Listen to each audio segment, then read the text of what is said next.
è già stato arrestato. Sono qui è già stato arrestato, esatto. In realtà gli arresti domiciliari. Sei qua bello Pacerotto. Io ho il domicilio qui, quindi sono qua bello Pacerotto. Bello Pacerotto, e continua a citare. Giornali. Non è che se un pinguino lo togli dal pack, poi diventa un cammello. E con questo direi che il prosperinismo lo abbiamo toccato tutto. Camel Canetta, vabbè. Esatto, Camel Canetta, insomma, i bei tempi andati che non tornano più, ma per fortuna c'è un futuro radioso. Almeno per gli scozzesi. Eh sì, perché l'indipendenza è bella, ma è molto bella l'indipendenza degli altri. Noi ogni tanto ci mettiamo a fare questo voyeurismo delle indipendenze. Esatto, tu hai il lombardo medio che ti dice: oh, la Catalogna, fighissima, bravi, la Scozia, fighissimi, bravi, Lombardia, no, Lombardia, no. Italia, Garibaldi. Esatto. Cioè, discorsi deliranti. Quanta gente che ha dato la vita! Il discorso è tipico dell'italianista. Quanta gente ha dato la vita. Che io, se potessero risorgere un minuto quelli del sacrario militare di Re di Puglia, gli facessimo vedere come sono messe le cose, secondo me al referendum votano assolutamente perché una secessione, 17 secessioni. Probabilmente non volevano fare neanche quello, cioè non capivano bene. No, infatti, poveretti sono stati presi e messi a ad esempio Cavour muore in circostanze misteriose e si buttano fuori Vabbè, a questo lo lasciamo una puntata apposta. Comunque il nostro voyeurismo di indipendenza è certamente diventato però di dominio pubblico, perché ragazzi, domani gli scozzesi votano, e questa è già una cosa esotica per noi, ma addirittura votano per l'indipendenza, e c'è una pattuglia di esponenti della Lega, di non meglio precisate entità, che si recherà per l'appunto in Scozia. A guidare, o parte di questa pattuglia, è il coordinatore federale del Giovani Padani, Matteo Mognaschi, che è in onda con noi. Matteo, ci sei? Certo, eccomi qui, presente. Allora, stai facendo i bagagli per andare in Scozia? Sì, staremo via giusto in tempo del referendum e il successivo scrutinio, quindi poco più di 24 ore. Quindi bagaglio a mano e basta? Esatto. Ecco, che cosa porti nel bagaglio ideale? Guarda che bella domanda poetica. Cosa porti nel tuo bagaglio ideale verso la Scozia, o giovine Matteo Mognaschi?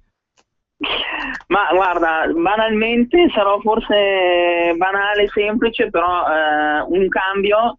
Ma dovevi dare dovevi dare la risposta. Io porto l'anelito di libertà dei miei coetanei, una copia di Braveheart. Ti porterò un libro. ma no no, comunque a parte il bagaglio, no, siamo in 5. Sì. E quindi una pattuglia, come dicevi tu. Ci sarà il Carlo Piastra, coordinatore dei giovani dell'Emilia. Ci sarà Edoardo Rixi, che tutti conosciamo adesso, consigliere regionale Liguria e storico esponente dei giovani appunto Padani Liguria. Ci sarà con noi Gianmarco Centinaio, capogruppo al Senato. E poi ci sarà Angelo Ciocca, consigliere regionale della Lombardia. Saremo noi 5. Chi ha il posto vicino al finestrino? Vicino al finestrino non lo so ancora. Sai, quello è più ambito, Comunque, con che spirito andiamo lì? Nel senso, cosa diciamo agli scozzesi una volta che... Se tu dovessi spiegare in italiano, non ti provo l'inglese, a uno scozzese che non sa niente dell'Italia, gli spieghi che cos'è l'indipendentismo in Italia, come glielo spieghi in italiano? Io gli direi innanzitutto che loro sono fortunati almeno a poter votare democraticamente, cosa che a noi è impedita di fare, e non sto a spiegargli tutto il discorso della legge della regione Veneto impugnata e quant'altro. E no, gli direi che appunto sono fortunati, sono molto più avanti di noi, e noi siamo come loro ma indietro di qualche anno, e dobbiamo recuperare, diciamo, questo gap, ma che gli vorrei dire, anche per convincerli eventualmente a votare ancora, insomma, se ci fosse qualche indeciso per il sì, che sicuramente anche da questo appuntamento di domani in Scozia dipenderà anche il nostro futuro, perché sono convinto che dall'esito del referendum di domani in Scozia e dall'esito del referendum di novembre in Catalogna sicuramente, insomma, dipenderà anche come dire, il futuro del dibattito politico sul tema dell'indipendentismo anche qui da noi, anche in Lombardia e in Veneto e in tutta la Padania, per cui sono sicuro che se domani dovesse passare il sì al referendum e poi dovesse passare anche il referendum della Catalogna, insomma, si aprirebbero le porte anche per insomma, delle richieste analoghe anche qui da noi, o che comunque ci sono già, ma sicuramente verrebbero legittimate. E questo è l'auspicio che ci facciamo da sinceri indipendentisti, no, Bordo? Certo, devo dire, stai molto attento al clima che ci sarà. Noi vogliamo un resoconto sul clima, sulla gente, su quello che dice la gente comune, perché la stampa ne sta dicendo di tutti i colori, dicono che sarà una nazione senza prospettive, mentre invece mi sembra di capire che tante persone ci credono veramente. Sì, beh, certamente, ma poi, come dicevo, loro sono avanti anni luce. Sarà interessante, secondo me, una delle cose interessanti da vedere in loco quel giorno in cui voteranno, per cui penso che sarà l'apice, come dire, del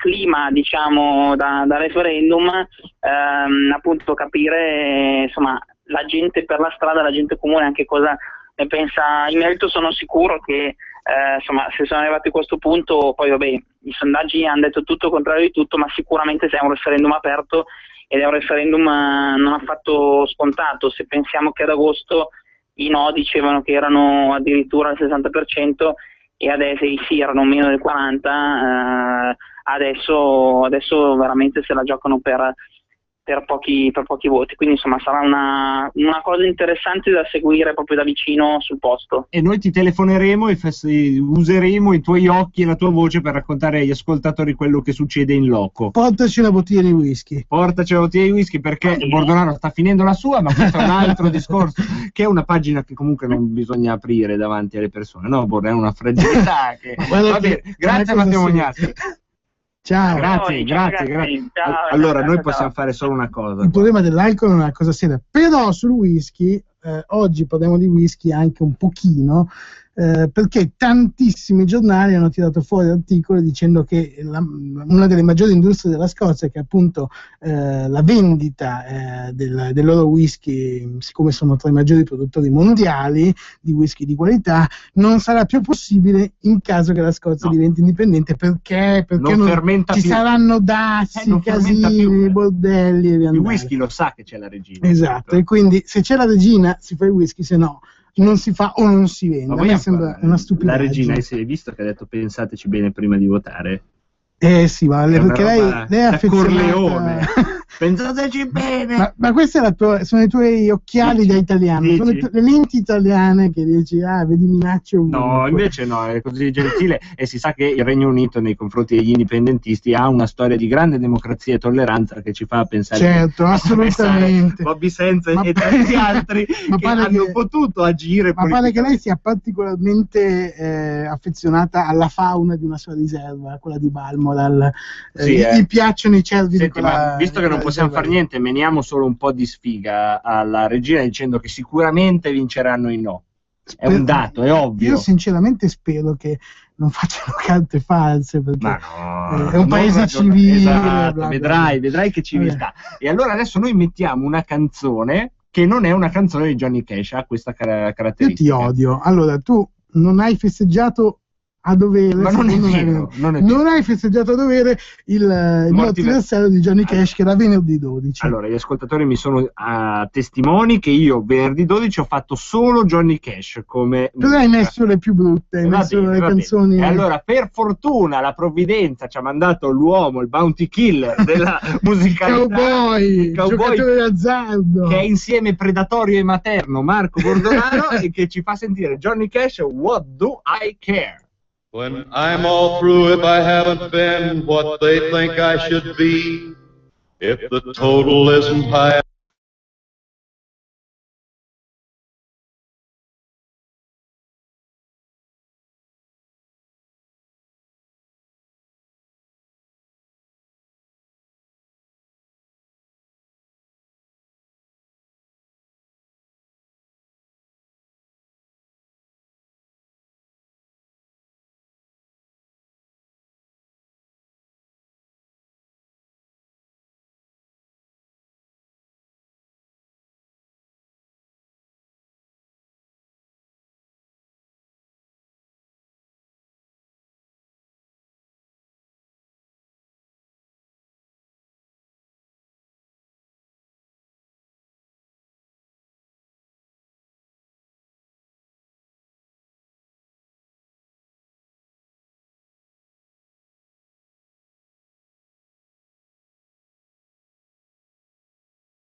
abbiamo riparto il vulnus. Siamo ritarnati. Siamo ritarnati, nati in ritardo, oppure quello che volete voi. Fatevi. Siamo rintanati, anche perché siamo qui alla Matera, questo meraviglioso scantinato da dove trasmettiamo le nostre barbariche idee alla facciazza di chi ci vuole male. La facciazza di chi non la pensa come noi e vorrebbe metterci il bavaglio. La mordacchia vorrebbero metterci. La mordacchia. La mordacchia e non il ce la morso. fanno. Siamo sempre, oggi è la puntata web. Dei sinonimi. La puntata cowboy. Esatto. I sinonimi sai che sono importantissimi. Beh, uno dei libri più belli che ho mai letto è il dizionario dei sinonimi e contrari. L'hai letto tutto? Tutto, bellissimo. ti giuro, era un periodo molto buio in cui era meglio essere alcolisti piuttosto che passare quel periodo, però ho letto dei libri interessanti, tra cui appunto il dizionario dei sinonimi e contrari. Stiamo menando un po' il camperlaia, sì, perché tra pochissimo ci sarà un piccolo stacco pubblicitario, dopodiché facciamo un dibattitone, secondo me, se tutto va bene, e quindi rimanete con noi perché tra un po' noi ci chiederemo, e questo po' dura pochi minuti, ci chiederemo se questi 1000 giorni di Renzi non sono un po', insomma, sono un po' una cosa per il culo. Ma non usare questi termini, cioè io faccio radio di qualità, capito? Qua la non gente, sono più un po' un... Quando apriamo le linee la gente ti cita Kierkegaard e tu me ne esci. Ma anch'io cito Kierkegaard, però sì. Soffro di sindrome di Tourette, cosa vuoi fare? Ecco, va bene, va bene. Comunque questi 1000 giorni in realtà, nel senso, uno è già 200 giorni che governa, quindi non è che adesso parte di... 1000 giorni sono 3 anni. 1000 giorni sono 3 anni per fare cose che se davvero le vuoi fare ci vogliono 2 settimane. Ma poi uno dice 1000 giorni sembrano veramente pochini, se tu invece dici 3 anni. 3 anni, insomma, capisci? No, ma voi mi date tempo fino a fine mandato. Ecco, questa storia anche del mandato è piuttosto curiosa, perché Renzi si sta gloriando ancora del suo 40%, ma i voti numerici presi da Renzi alle elezioni europee, peraltro, sono 1 milione di voti in meno di quelli che prese Veltroni nel 2008.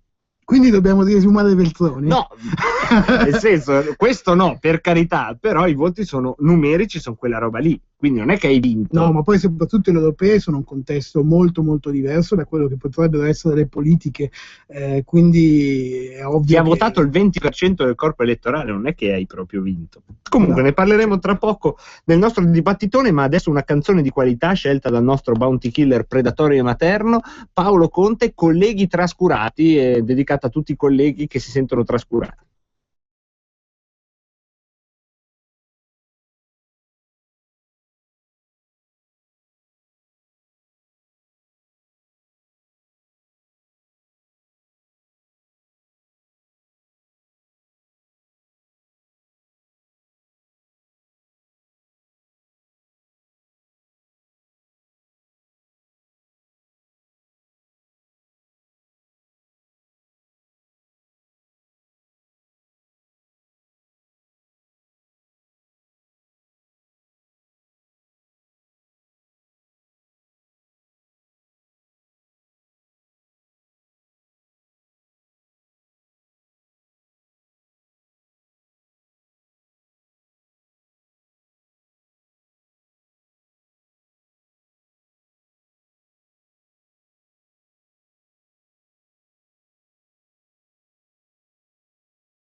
22. Siamo tornati in onda dopo l'ottima pubblicità. Tra pochissimo cercheremo di fare un dibattito su questo governo, da che parte sta cercando di portare il paese, anche perché finora abbiamo sentito dei grandi annunci, ma non si riesce quasi mai a entrare nel merito delle discussioni, ossia quali sono concretamente i provvedimenti che vengono portati avanti rispetto a quella che è una politica che ha purtroppo, perché il paese è in crisi, una esigenza di velocità e di soluzioni concrete e reali a breve molto molto stringente. Quindi tra poco cercheremo di metterci in contatto con un paio di esponenti, ma intanto oggi Matteo Renzi sul Foglio che cosa ha scritto? C'è il discorso parlamentare che ha pronunciato ieri mattina. È trascritto e mi è venuta, guarda, ho appena letto questa frase che sa molto di politichese, che leggo: i 1000 giorni non sono un modo per perdere tempo, sono un modo per dare alla nostra azione l'efficacia e la forza di un progetto che abbia il respiro, l'orizzonte, il senso della missione e della visione. Che cosa vuol dire? Io so che i politici quando dicono non vuol dire sì.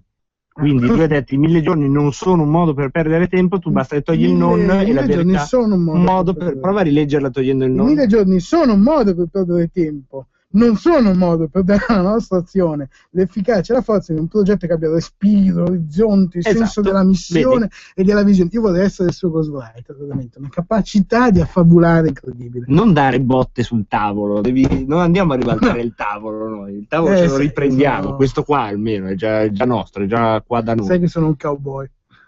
Sei un cowboy, esatto, matrilineare. E questa invece è una canzone dedicata a tutte le ragazzine che ci ascoltano, sono tantissime e si fanno sentire. Noi vi ringraziamo per i vostri regali, le vostre foto, esatto, vociando come con i Beatles, esatto, fuori dalla finestra, ed è di Julian Casablancas, Little Girl.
Cioè, ma cambiamo questa roba che adesso dovevamo parlare di Renzi, facciamo una cosa, bidoniamo i due che dovevano parlare. Esatto. Lo so che non è bello bidonare, ma noi bidoniamo, perché noi qua a Radio Padania siamo brutte persone. È bello della diretta. Via, noi facciamo quello che vogliamo. Basta, parlate tra di voi di Renzi. Regista, passa il numero al senatore della Lega, passa il numero dell'interlocutore del PD e viceversa, si parlino tra di loro.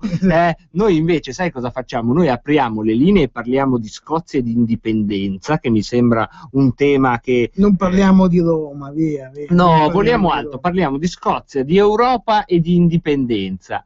Allora, se volete, noi stiamo per spalancare le linee all'universo mondo. Quindi se siete a casa in questo momento riavetevi dallo stupore e dal tremore che vi ha dato questa trasmissione fin qui e venite ad arricchirla con le vostre opinioni le più fuori dal seminato, meglio è, perché questa è Radio Padania, quindi se non lo fate qui non si fa da nessun'altra parte. Regista, ci siamo pronti ad aprire le linee per parlare di indipendenza. Non solo siamo pronti, abbiamo anche già una telefonata.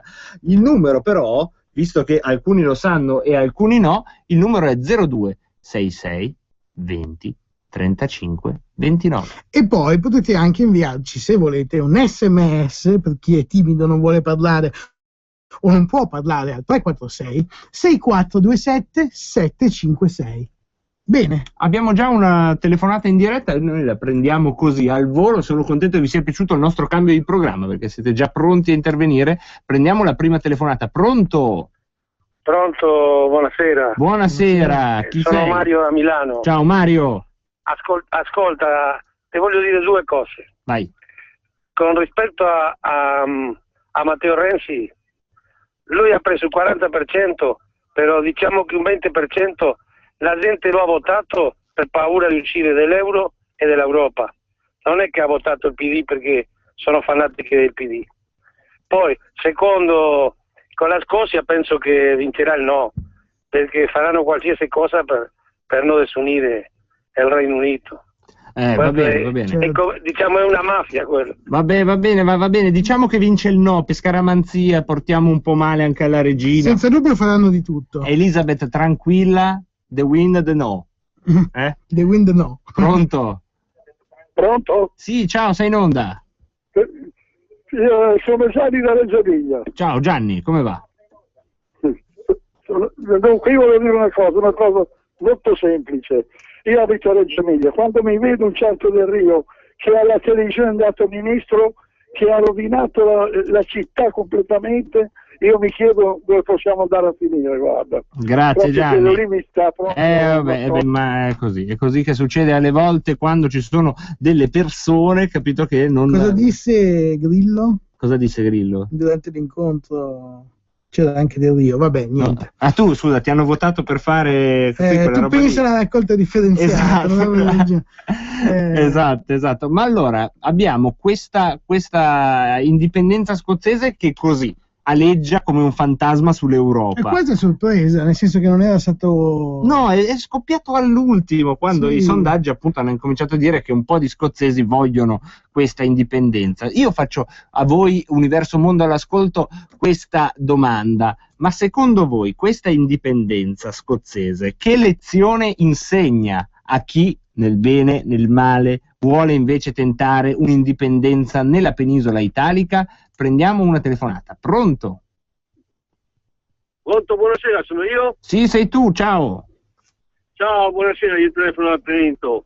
Riguardo alla Scozia, se posso parlare riguardo alla Scozia? Certo. Ecco, gli inglesi adesso per non perdere il benessere che c'ha dalla Scozia fanno di tutto pur di comprarla, in poche parole. Danno questo, danno quello, e quando hanno passato il referendum vedrà che dopo cambia le robe. Se passa il no, cari miei, qui che ha votato no perché dicono così ci danno qualcosa, vedrà che perdono tutto dopo. Spero che passi invece io, perché è giusto, e spero che anche qua in Trentino, nell'Alto Adige, Lombardia, Veneto, si cambi qualcosa, perché andando avanti così continuiamo a mantenere una mezza Italia. Ci siamo capiti. No, certo, mai fidarsi degli inglesi.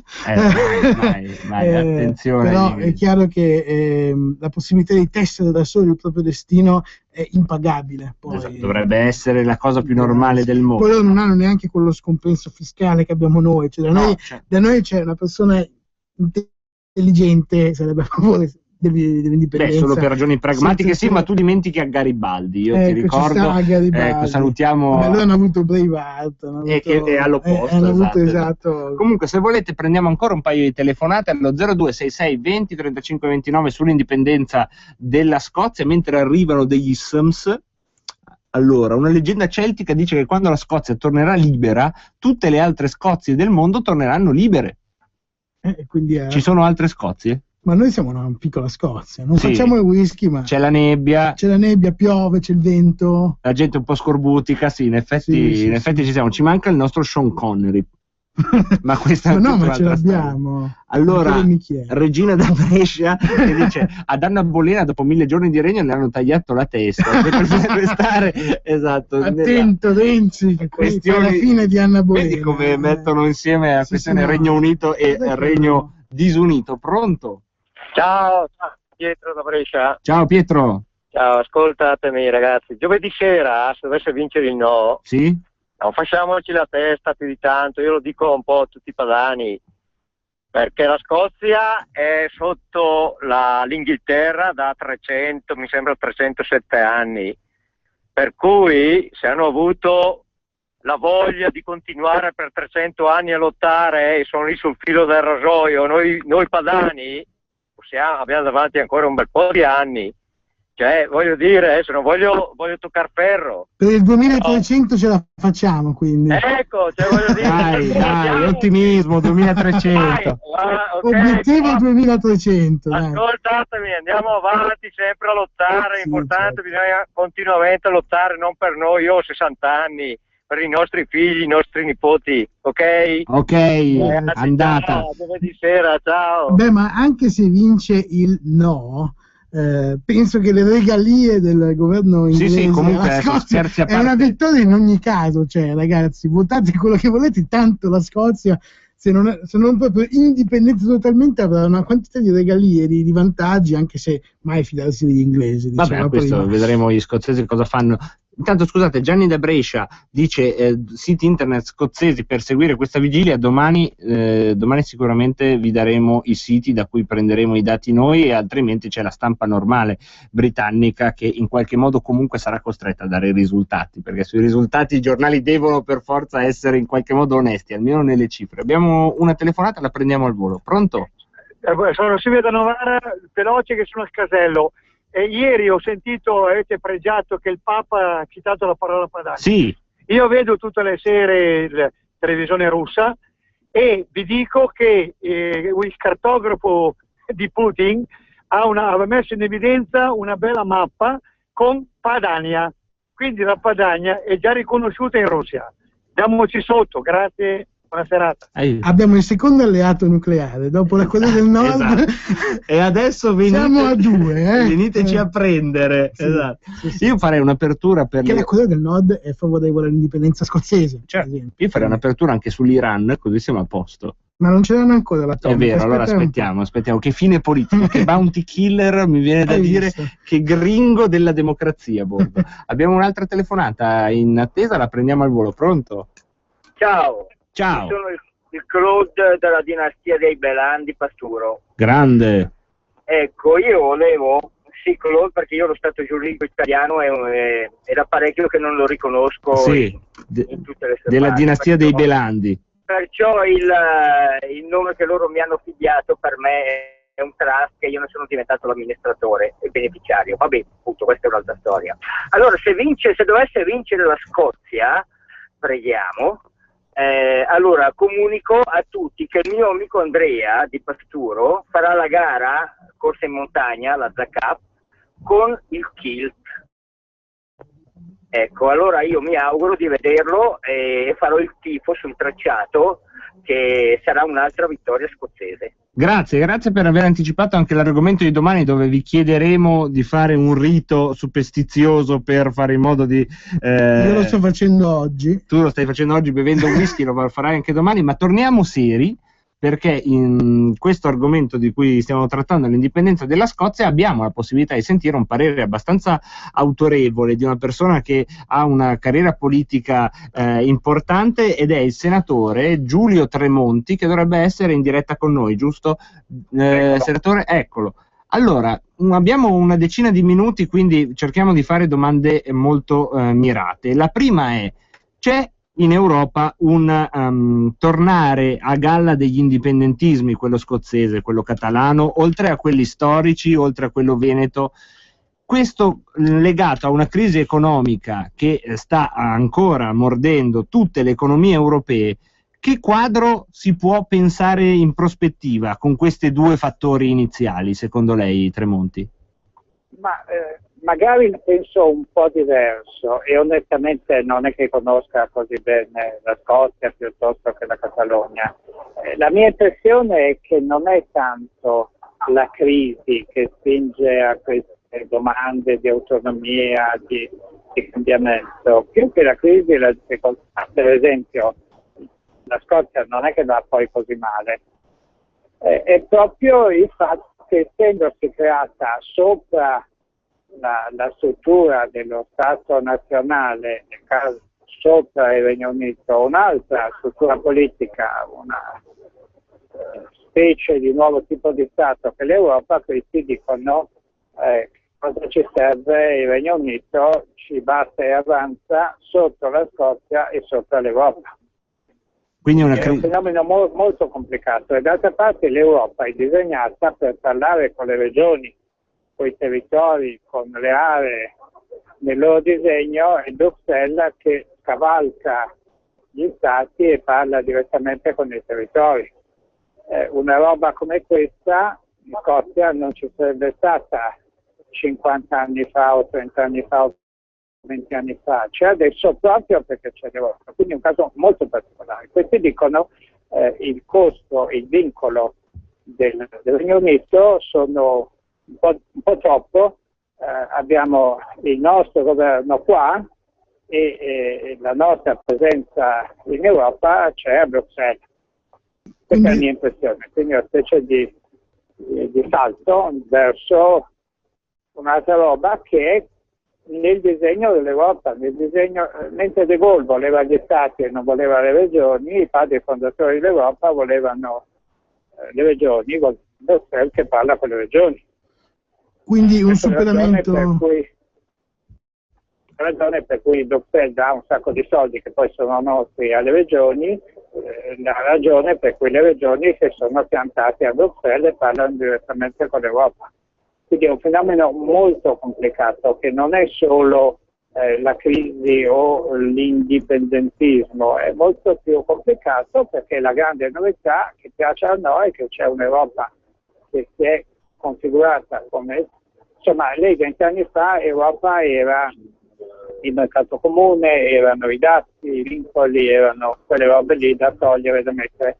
Adesso l'Europa è una cosa politica, fa il modello democratico, giusto o sbagliato, la giustizia, le leggi, i principi, le sentenze, la Corte europea contro le corti costituzionali nazionali, quindi si è creata una realtà nuova, che è un po' per la Scozia l'occasione per chiedere di uscire in qualche modo dal Regno Unito o di potenziare la devolution e di mettersi un po' in proprio. Detto questo, i sondaggi non lo so come vanno, ma le scommesse sembra che siano no. Beh, questo poi lo vedremo. Però la sua lettura è proprio interessante, però c'è un dato che sia sulla Catalogna che sulla Scozia, che ogni volta che esce un indipendentismo coloro che fanno parte della nomenclatura di Bruxelles, ma gli stessi trattati dell'Unione Europea non prevedono proprio che esistano delle secessioni dagli stati nazionali. Questo perché è un processo più caotico di come stiamo cercando di dipingerlo, quindi con forze contrapposte, o è proprio un gioco delle parti, secondo lei? No, è un processo storico fondamentale, e andando avanti così alla fine ci saranno al centro Bruxelles e intorno le regioni. Questa è la mia idea, ed era l'idea dei padri fondatori. Che poi dopo questo sia accadente fra 50 anni e in che modo è difficile prevederlo adesso. Poi dopo che i singoli stati vietino, come sembra in Spagna, alla Catalogna di andarsene per conto suo, che rendano illegittimo un eventuale referendum, quello è un altro discorso. Però il processo storico è, in effetti, le regioni, i territori, le aree bussano alla porta della storia e cominciano in questo modo. Se anche va o non va questo referendum, io credo che sia partito un treno.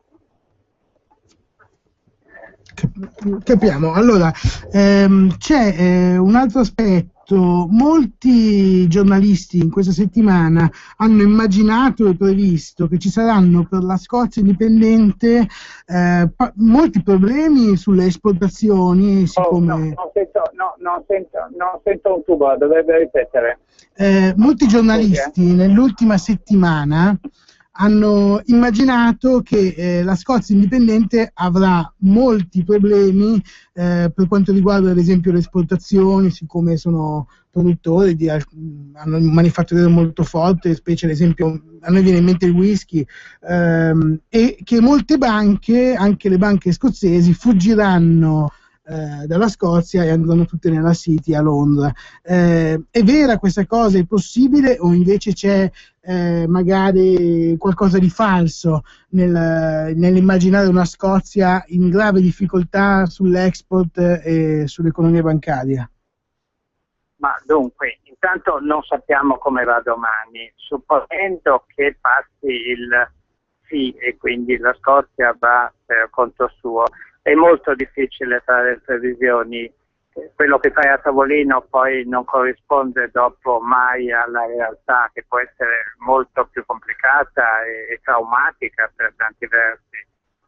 Il potere finanziario non è in Scozia, il potere finanziario conta molto più che una volta, e quindi è difficile fare dei calcoli. Poi magari le cose si assestano per alcuni anni, ma nel durante vedo dei passaggi, a ridosso, se fosse vincente il sì, un passaggio molto molto complicato. Lo vedremo. Non semplice, non gratuito. Comunque non la catastrofe, ecco. Cosa? Comunque non è detto che sia una catastrofe dal punto di vista economico. No, non è detto che sia una catastrofe, però torno a dire, è difficile fare previsioni su questi meccanismi molto complessi, è difficile fare ipotesi, perché cosa succede il giorno dopo è diverso da quello che è previsto, i fattori che entrano in campo possono essere molto diversi e così via. La vedremo. Intanto ringraziamo il senatore Giulio Tremonti, grazie mille per questa lettura. Grazie per la cattiva qualità della trasmissione. E la comprensibilità. Non si preoccupi, abbiamo capito tutto. Addio. Non si preoccupi. Grazie. Quindi ecco, abbiamo un po' sbugiardato i giornalisti che già prevedevano scenari apocalittici. Non si sa. E comunque l'indipendenza varrebbe bene anche una catastrofe economica, secondo me. Tu sei della visione indipendentista apocalittica. Moriremo di fame, di freddo, di sonno, ma con la bandiera indipendentista. Ho letto almeno 3 articoli di 3 persone diverse che dicevano basta, perché il Regno Unito ha una rete di ambasciate, una rete commerciale della Madonna, la Scozia moriranno di fame, di sete, di freddo, vi lasciamo tutti soli a prendervi il vento in faccia. Vedremo come va. E comunque Parigi va bene una messa. E quindi figurati Edimburgo. Ecco, e con questa motto di nonsense noi vi diciamo di rimanere con noi, perché tra pochissimo ci sarà un stacco pubblicitario, ma poi torneremo a parlare dei nostri panorami europei e questa volta ci dedicheremo a quella ridente località chiamata Ucraina, ma ormai sarebbe anche ora di parlare di ex Ucraina, visto che a volte si parla di ex Jugoslavia, direi di stare sul pezzo e parlare di ex Ucraina e delle novità che sono intercorse, perché nel silenzio generale più o meno giusto ieri il Parlamento europeo ha ratificato il trattato di vicinanza tra l'Unione Europea e l'Ucraina, che è un po' diciamo la premessa per un ingresso dell'Ucraina all'interno dell'Unione Europea, che voi direte vabbè sono già stati allargati ad altri paesi, non è tanto l'Ucraina, ma attenzione, perché tutti i paesi prima dell'Ucraina che sono entrati nell'Unione Europea prima sono entrati nella NATO, e quando si entra nella NATO e quindi quando si fa un'alleanza militare ci deve essere per forza un nemico da combattere, altrimenti l'alleanza militare non la fai, e pare proprio che questo nemico da combattere sia stato identificato nella Russia di Putin. E l'Ucraina mi sembra abbastanza vicina. Esatto. È una crisi dei missili di Cuba a parti inverse. Esatto, esattamente la stessa cosa, e con protagonisti diversi, ma il risultato sembra non cambiare. Tra pochissimo ci sarà questa pubblicità, poi un GR, e dopodiché torniamo in onda fino alle 18:30 con Rebellotta. Tra poco. A dopo. Hey gringo! Vinicio ti aspetta nel saloon di Radio Padania Libera tutte le domeniche sera.